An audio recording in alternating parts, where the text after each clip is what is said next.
How to fix your Discord contacts not syncing in 2026. So let's get straight into the video. Well, there are a couple of reasons why you would be facing this problem. The first thing you want to do is check your internet connection. Make sure that you have a stable internet connection and try switching between your Wi-Fi and your mobile data. Also, you want to enable the contact sync under the user settings contact and make sure that sync contact is enabled.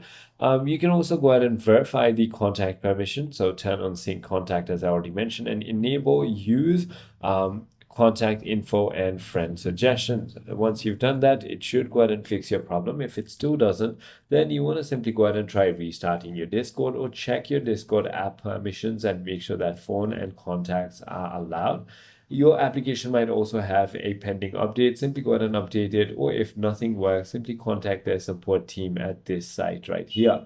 I hope this video clarifies everything for you. If you have further more queries, feel free to comment down below and I'll see you on the next one.